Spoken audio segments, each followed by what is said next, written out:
In March of 1993, a hiker on the Wailau Trail was suffering from scraped and bleeding feet after hiking miles through rough terrain. He approached a helicopter on the beach and asked for a lift out, but was denied the help because he didn't have $650 to pay for the helicopter ride. He has been missing ever since.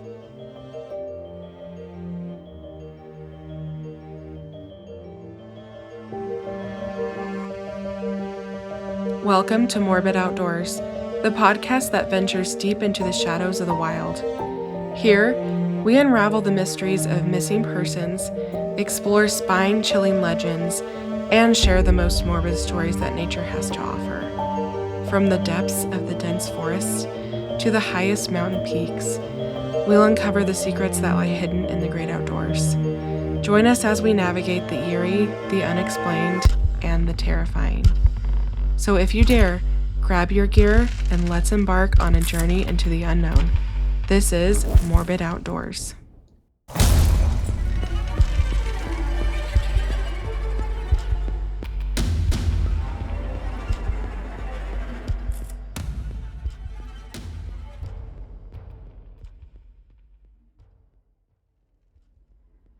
Hello, everyone. My name is Elise, and I'm your host. And I want to say, first off, thank you so much for listening today. And thank you all that have left comments or sent me messages about the future of the podcast. I have been very busy. March and April, for some reason, are extremely busy. And so I have not replied to those, but I have read them, and I do appreciate all the kind words and encouragements. Yeah, so I hope you're having a great Wednesday. I'm pre-recording this as I usually do. And wow, the weather here in Salt Lake City has been crazy.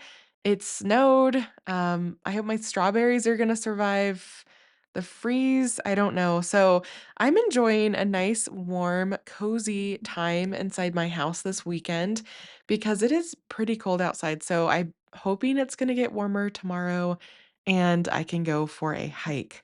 So I want to preface this case by saying that this takes place in Hawaii, and I've looked at pronunciations of these places. However, the one I cannot find is the Wailau. I think that's how you say it. If the U and the A were switched, it'd be Wailua, but that's not actually how it's spelled. So, and I Googled it. I don't know if I can actually find how to say it. So I'm going to say Wailau because that's what it looks like to me. And then the other place is Moloka'i. And so that is an island in Hawaii. It's a kind of small one. So this story takes place on the Wailau Trail on the island of Moloka'i in Hawaii. Wailau is considered to be very isolated, and it's an isolated valley on the north shore of the island of Molokai in Hawaii. It can be reached by boat only in the summertime, or by helicopter, or so it can be reached three ways: by boat only in the summer, helicopter, or hiking on feet. And it's the Wailau Trail. Hope I'm saying that right. And it's from the southeast shore of the island, which is heavily overgrown and basically impassable in a lot of places. So the valley was well populated until the 19th century, and it contained many taro plantations.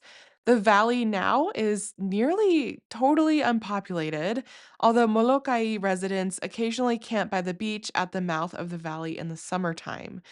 So basically, it was fairly populated and then it wasn't, and it's extremely hard to get to.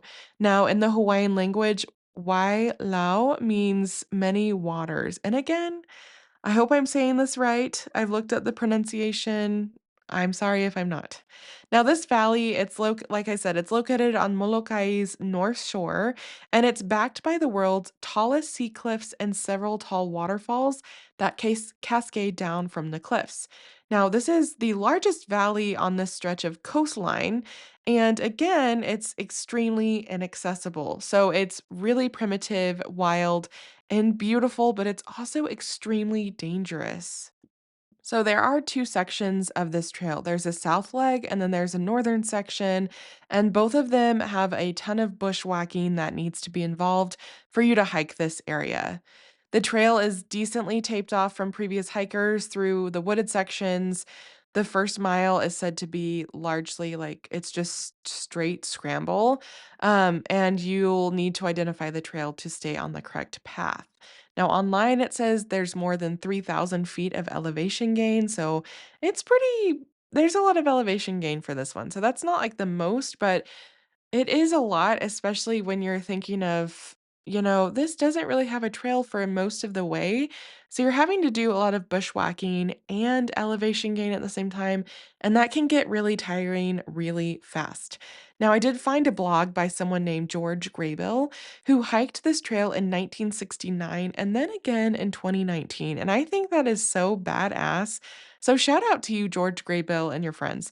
So George's blog says, quote, "I was muddied, bloodied, and soaked, but I had reached my goal. I was standing on the rim of the Wailau Valley.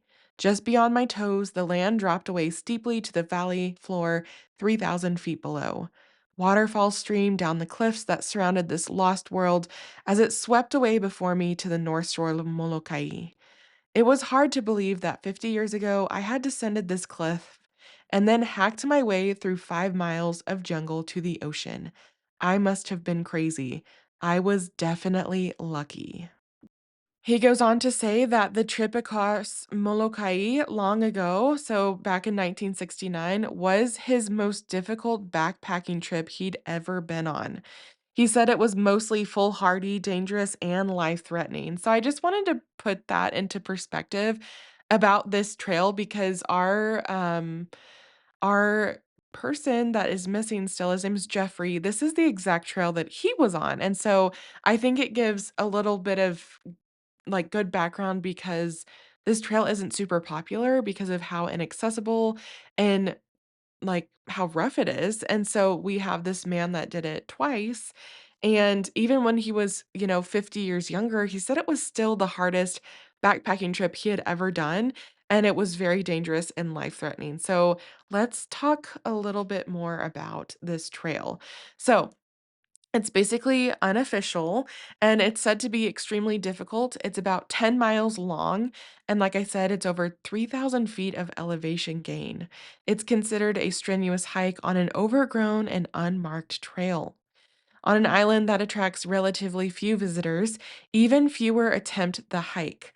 Still, the remote area has a history of rescues and missing people, a detail which is usually left out from guidebooks and blogs. And that's exactly what we are going to talk about today. This is the same trail where Jeffery Zoltowski went missing in 1993. So, we're going to be talking about Jeffrey John Zoltowski.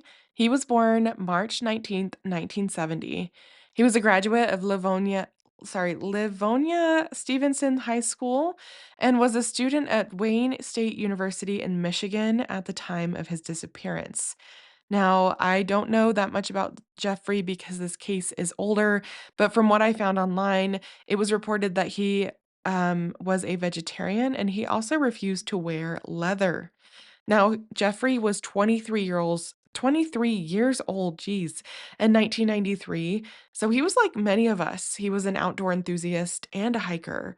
And his dad, Ron, said that Jeffrey was a kind person who smiled with his eyes and that Jeffrey really loved helping others. Now, in 1993, Jeffrey left Michigan in January for a pretty extended trip to Hawaii. He wanted to visit Hawaii for an extended amount of time. I'm not sure why, but that's what he did. So he left Michigan in 1993 in January, and he was supposed to return home on May 16th. Now, he was primarily staying on Oahu, and that's where his trip started. And honestly, this sounds like a dream. What a great amount of time, 5-ish months, to visit a new place and explore all that it has to offer. This is kind of how I felt when I did travel healthcare. I would take like 9 months contracts in different states, and it was really cool. It wasn't nearly enough time to experience everything I wanted to in those states or surrounding areas, but it was a really good time for me to have the opportunity to go see different national parks and hikes, and it was just really great. So I'm glad that Jeffrey had this opportunity because Hawaii is so beautiful, and it seems like he was going to have a really great 5 months there. Now, I wanna put this into perspective. It's 1993, and we weren't all like, in contact with each other all the time. His father and his family was still in Michigan, so and there were no cell phones, so it's not like he was texting his family or calling them every day, but he was staying in touch with them when he could. On Oahu, Jeffrey camped and worked around the island for about 49 days, and he eventually befriended members of a local Har Krishna temple. He would regularly call his family, and on March 21st, so like 3 months into his stay, he called his dad to say he'd be on Moloka'i for 2 weeks. This was gonna be like a little vacation just to go see the island.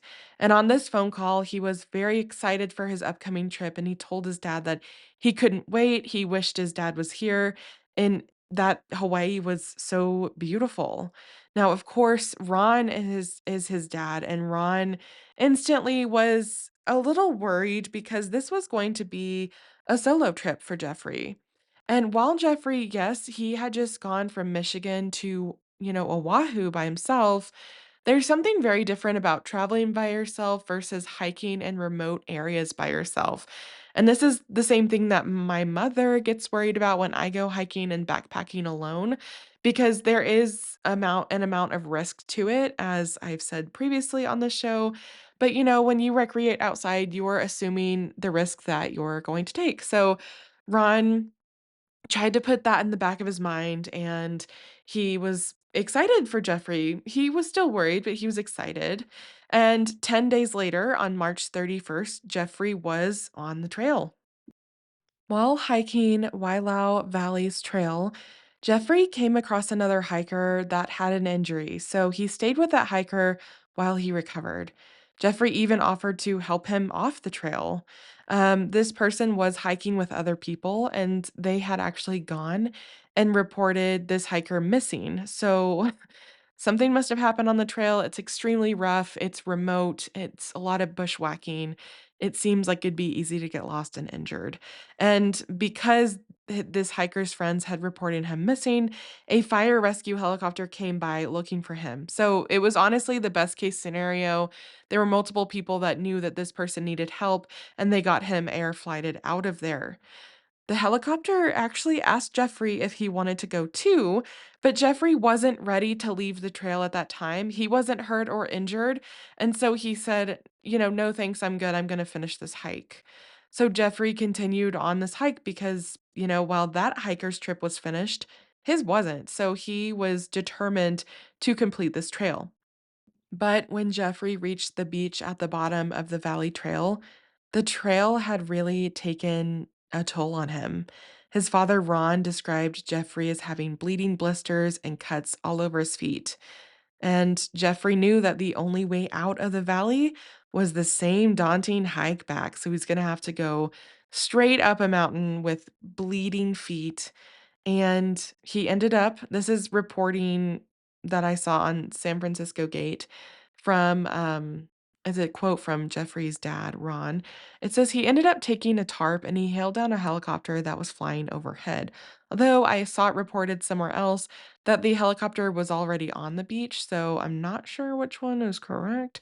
But this is straight from his dad that Jeffrey flagged down a helicopter. And this is Ron learning this after the fact. So, after the helicopter landed, a forestry worker with the Department of Land and Natural Resources spoke with Jeffrey.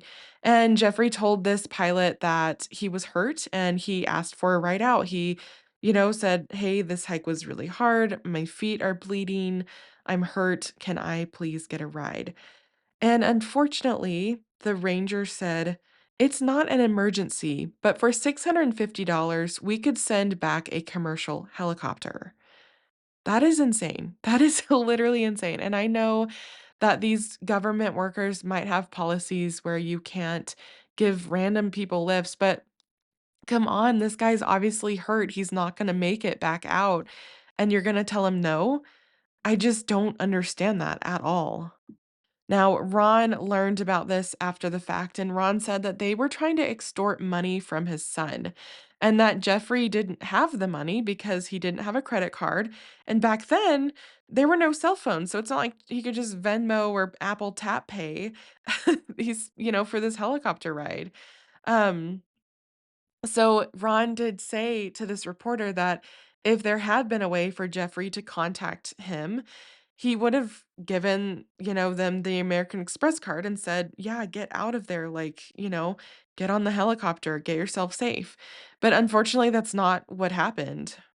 So instead of taking Jeffrey to safety, the worker told Jeffrey to take stuff that he needed out of his backpack and he would take the rest. The state worker said, "Hey, kid, take off your 60-pound backpack. I'll lighten your load.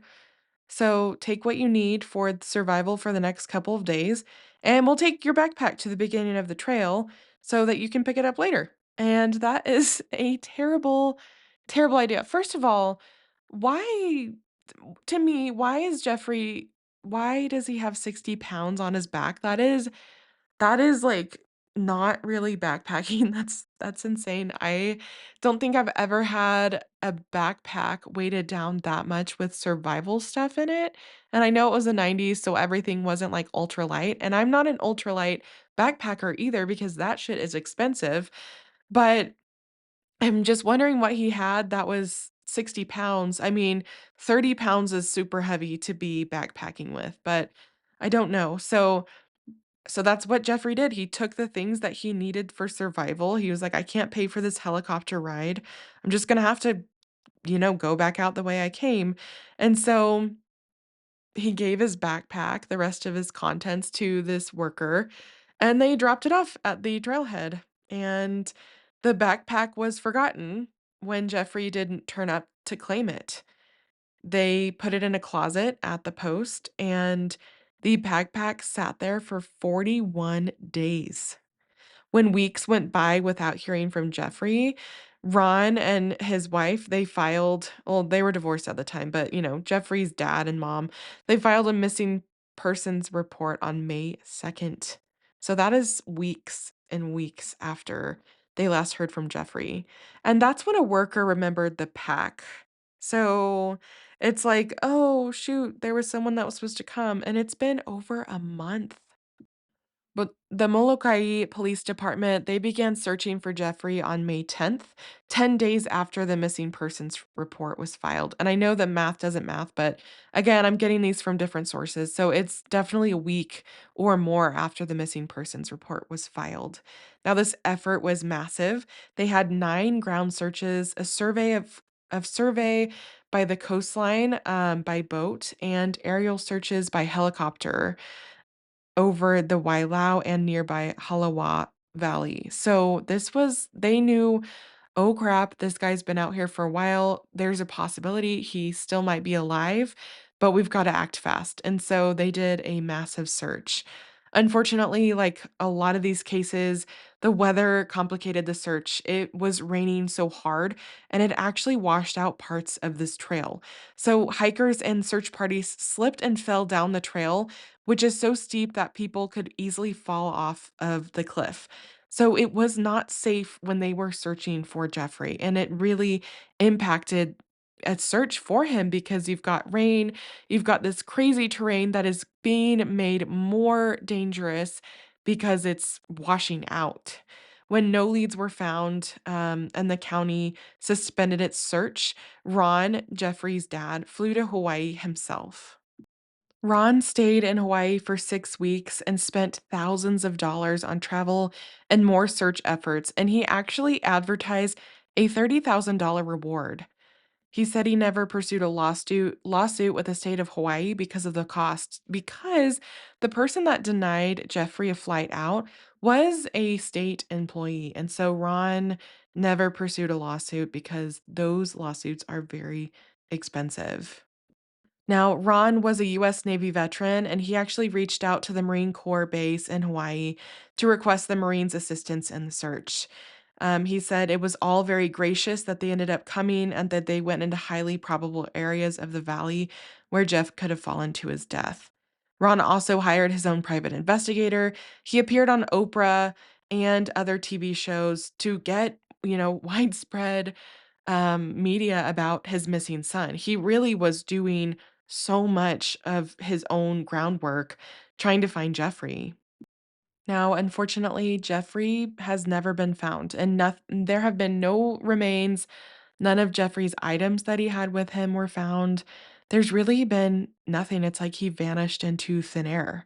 Still, Ron has never given up hope.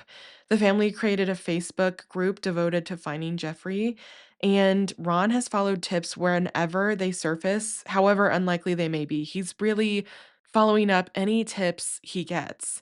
In 2007, he traveled to Kauai with an investigator after a Michigan psychic suggested that his son might be there. But unfortunately, that trip didn't produce any answers. Now, Ron does understand it's possible his son could have fallen to his death, but he doesn't rule out the possibility of murder. He can't imagine that Jeffrey would have just decided to cut off contact with his family, but he admits that that thought does sit at the back of his mind. Ron said that until someone brings him a tooth or a jawbone or some kind of DNA, Ron says that he actually has a gut feeling that Jeffrey's still out there alive. And he's waiting for the police department to find something to explain his son's disappearance. He says it should have been done 33 years ago.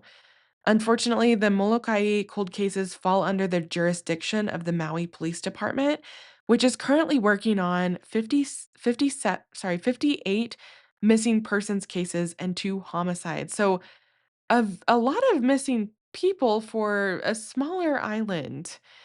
It's really I don't know, it's really unfortunate because, Moloka'i is its own island, but because of the jurisdictional stuff, Maui has to manage it, and they're overwhelmed with missing persons cases. Now, Officer James Taylor, who investigates cold cases for the Maui Police Department, said that if there were some kind of lead or something that would be reasonably suggestive that they could find any remains of Jeffrey or any new development, they would be authorized to utilize resources to go out there and conduct a search. But right now, there's no searches going on because it's been 33 years and nothing has ever been found. There's no physical evidence. And if you think about it, they're talking about searching after 30 years of weather and rain, and that's really not it's really not feasible in this kind of environment. It's basically like you're looking for a needle in a haystack, so to speak.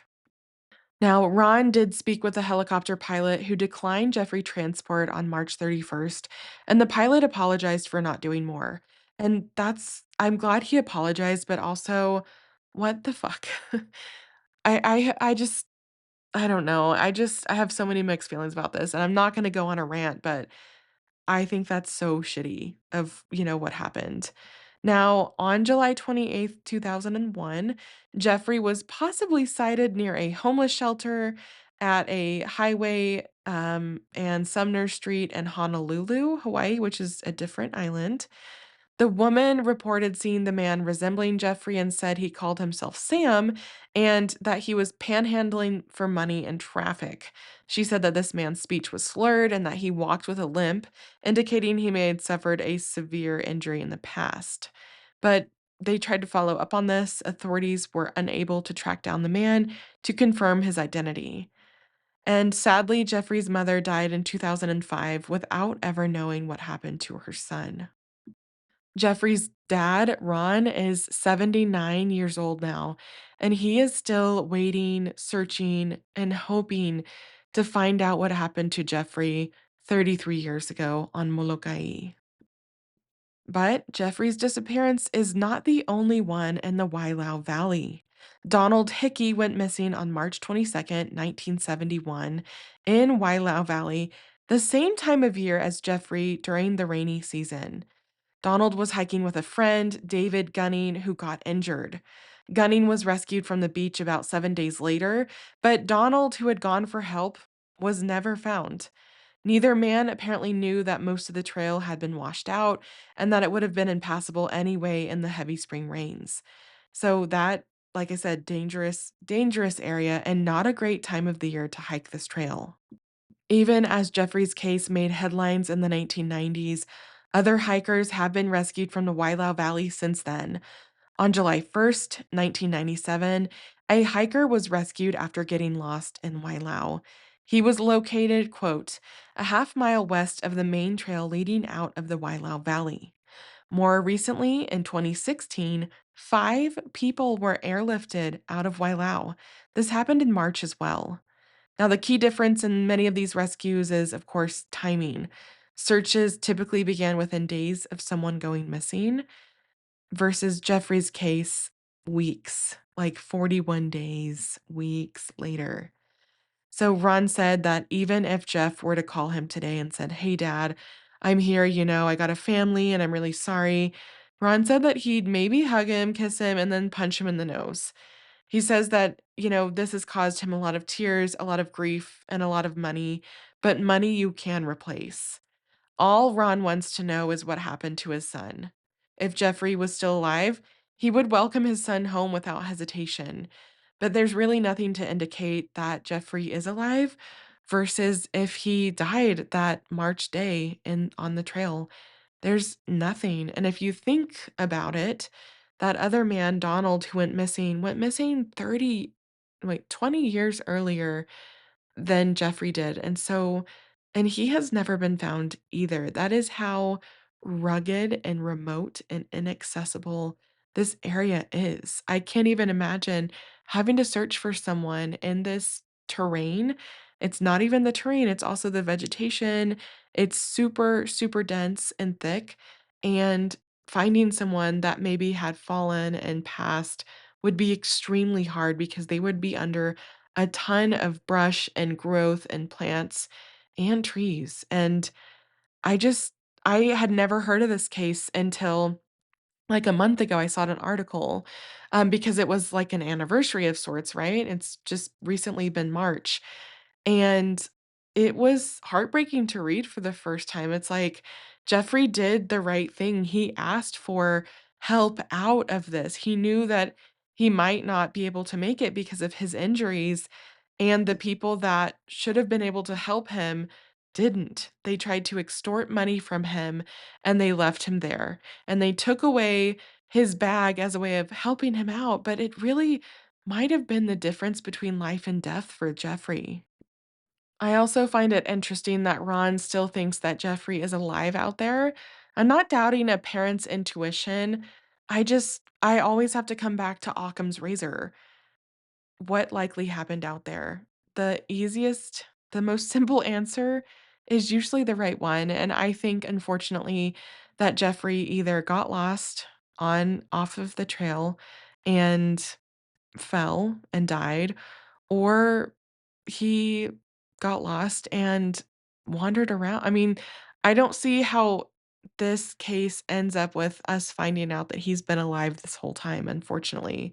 I know Ron and Jeffrey's family would love if that were the case, but if we think about the simplest answer is the right one, it's that Jeffrey perished out there because of the perfect storm, right? He was hurt.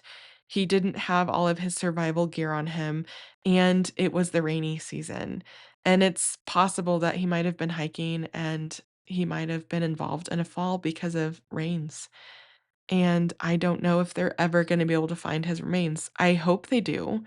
But because this trail is not highly trafficked like trails in Yellowstone or Yosemite or Oregon, I just don't know. Like, there's not, thousands of people hiking this trail every year. There's not new eyes there every year that are exploring and getting out. And part of that is because it's so inaccessible. I'll link the Jeffrey Facebook page. I think it's called Find Jeffrey's, or it's called Jeffery Zoltowski Missing Person. There are 567 members, and I mean, it's pretty active. There was just a post 2 days ago about Jeffrey's case. So if you want to go look at that, I will link it in the show notes. Jeffrey's family is still hoping for answers, and I'm really hoping that they get them. Jeffrey was a white male with curly brown hair and brown eyes. He stands about 6 feet tall and weighs 160 pounds. He has a small scar under his left eye and a nickel sized birthmark on his outer right ankle bone. He was last seen wearing white shorts and a purple dyed tie dyed shirt. Jeffrey would be 56 years old today. If you have any information regarding the whereabouts of Jeffery Zoltowski, please contact the Maui Police Department at 808-244-6400 or the Michigan State Police Brighton Post at 810-227-1051. As always, recreate responsibly and remember, sometimes the great outdoors aren't always great. Thanks for listening to Morbid Outdoors. If you're enjoying what you're hearing, make sure to subscribe to the show on your favorite podcast platform. It's free, easy, and it helps us out immensely. When you subscribe, you get updates on our latest episodes, and it also boosts our visibility, making it easier for other curious souls to find us. Another great way to support Morbid Outdoors is by leaving us a review. Whether you're on Apple Podcasts, Spotify, or wherever you listen, a quick review helps us know what you love about the show. You can also join us on Patreon for early and ad-free content. Find us on Instagram and Facebook at Morbid Outdoors Podcast. You can email us case suggestions and your campfire stories at morbidoutdoorspodcast@gmail.com. Thanks so much for the support, and I'll see you next time.